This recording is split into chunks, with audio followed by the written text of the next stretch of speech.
are more than just a confession.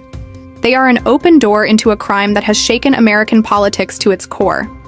But what if this act of political violence conceals something even darker? Something tied not just to ideology, but to power, secrecy, and a name that still haunts America years after his death: Jeffrey Epstein. Tonight, we ask the question that few dare to explore. Is there any real connection between Charlie Kirk's assassination and the still-buried Epstein files? Did forces far bigger than one 22-year-old gunman set the stage for this tragedy? Or are we witnessing speculation amplified for political effect? The evidence leaves us torn.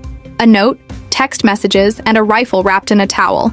Evidence the FBI confirms ties suspect Tyler Robinson directly to the shooting. And yet, just days later, a very different storm was already brewing. The Epstein files. Documents still under lock and key. A federal director, Kash Patel, pressed before Congress, insisting there was no client list and no trafficking beyond Epstein himself. If that is true, why won't the government release everything? And why did conversations about Epstein explode online within hours of Kirk's death? As we peel back the layers, you'll see how quickly this case became more than a crime scene. It became a battlefield of speculation, political theories, media narratives, and whispers about secret networks reaching into the highest levels of influence. And before we dive deeper, I need you with me. If you like this kind of investigative breakdown, make sure to like this video, subscribe, and comment below where you're watching from. Because the story you're about to hear isn't just about one man's murder, it's about who controls the narrative in America. And if you don't share what you believe, you're letting others fill the gaps. Understanding why Tyler Robinson acted requires peeling back layers of ideology, grievance, and personal fixation. Officially, the motive appears clear: political anger. He believed Charlie Kirk's influence was dangerous, spreading what he called too much hate, and in his mind, violent action was the only response. Online echo chambers amplified this resentment, turning private grievances into public rage. But as we explore motive, a shadow question emerges. Could Robinson's act, perfectly timed and meticulously executed, have been shaped, however indirectly, by larger forces? Epstein's files, still largely sealed, have long been linked to influence, manipulation, and hidden sway over powerful networks. While no verified evidence connects Epstein directly to Kirk's murder, the overlap of secrecy, timing, and public perception has fueled speculation. Some ask, could Robinson's radicalization mirror the patterns of control Epstein once wielded through secrecy, selective information, and psychological influence? Other possible motives emerge in the digital age: the need for notoriety, the desire to signal allegiance to ideological communities, the compulsion to enact a private sense of justice. And yet all of these motives collide with questions that remain unanswered. Could there be unseen influences at play, hidden networks we cannot yet trace? Or is the human desire to connect dots simply creating shadows where none exist?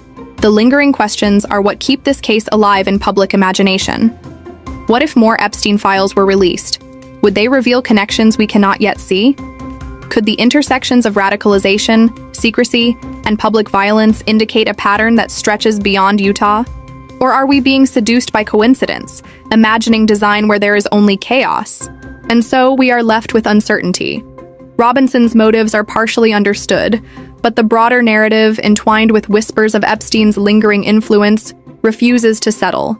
The crime is real. The loss is undeniable. But the story continues to ripple, asking us to question not just who did this, but what unseen forces shaped the world in which it could happen. But before Robinson's name was even made public, the story had already gone national, because this wasn't just any shooting. This was Charlie Kirk, an activist with a massive online following, a voice tightly bound to conservative politics, and a figure who had stood side by side with Donald Trump.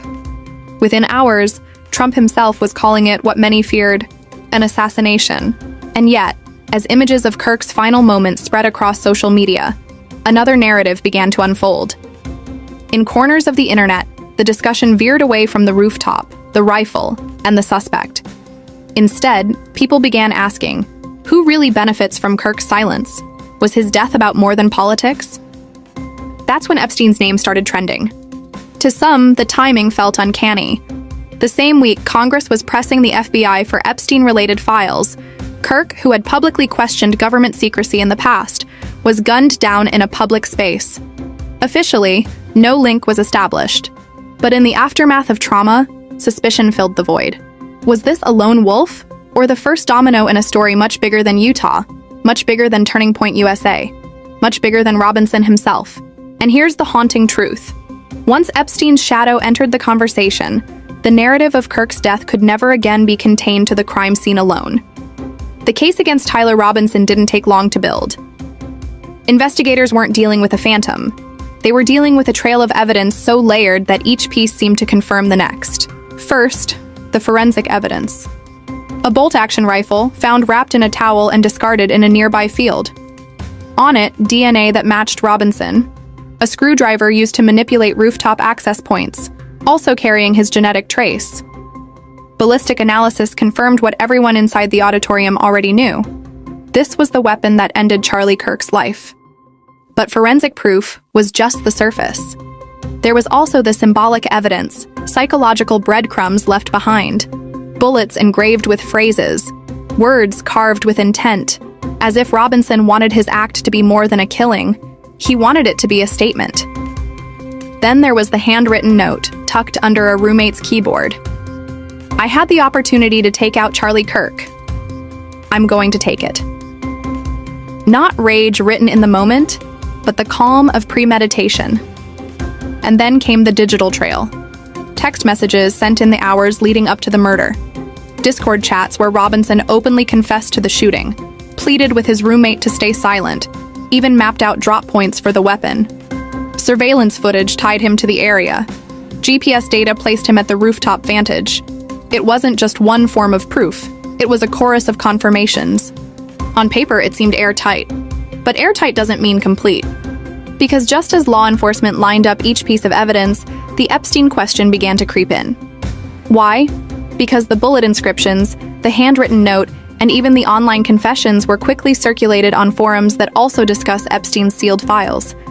Some saw Robinson's words not as the rant of one young man, but as a cipher, something hinting at larger forces. And that's where the evidence takes on a dual life. For prosecutors, it's the clean build of a murder case. For conspiracy theorists, it's a puzzle begging to be connected to Epstein's shadow network. Again, no verified evidence links Epstein to this crime, but the discussion persists. Then there's the timing. Just days after the murder, FBI Director Kash Patel faced Congress, grilled over Epstein's files. His statement was clear: no client list exists, no evidence of trafficking beyond Epstein himself. But instead of closing the conversation, it poured fuel on it. If there's truly nothing to hide, why not release every file? Why keep secrets amid a storm of speculation? This is the danger of evidence in the digital age. Every note, bullet, and text message can be reinterpreted, woven into a broader narrative. Was Robinson's evidence simply what it appeared to be? A young man radicalized, confessing in his own hand? Or was it, as some speculate, a cover story?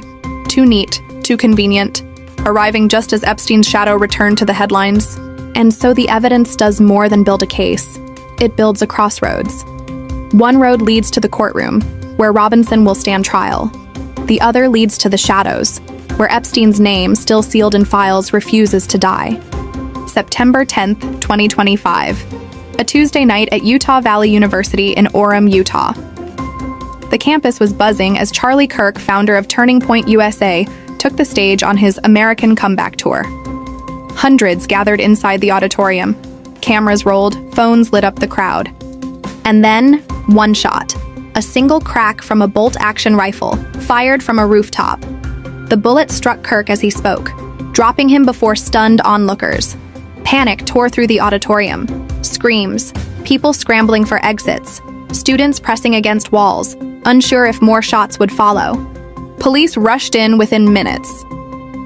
Outside, the search was already underway. The weapon, a rifle wrapped in a towel, tossed near the scene, would soon lead investigators down a chilling trail. Surveillance images circulated almost instantly, and a manhunt began. 2 individuals were detained in those first chaotic hours, but both were later released. The true suspect, 22-year-old Tyler Robinson, would emerge only after investigators pieced together DNA evidence, digital confessions, and the testimony of someone shockingly close to him. Tyler Robinson, 22, a Utah resident with no prior high-profile violent crimes. By all appearances, a quiet, ordinary young man. Friends and neighbors described him as reserved, even unremarkable.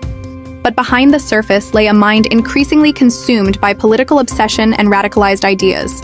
His personal life added another layer of complexity. He shared a home with his roommate, a romantic partner who identifies as transgender, someone who would later play a pivotal role in unraveling the case. Details like these, amplified online, quickly became fodder for discussion, speculation, and inevitably, conspiracy theories. Yet it was not just Robinson's ideological extremism that caught attention. It was how neatly the case dovetailed with timing and circumstance that made some observers pause. Within days of the shooting, public discussion of Epstein's files surged. Many online began asking, could the radicalization of a young man like Robinson be isolated? Or was it a reflection of broader networks of influence, secrecy, and power that Epstein once represented? No verified evidence connects Epstein to Robinson, but the pattern invites speculation. Robinson's radicalization appeared fueled by online echo chambers, private group chats, and ideological reinforcement, spaces that echo the kinds of networks Epstein's victims and associates described: hidden, exclusive, and psychologically manipulative. In both cases,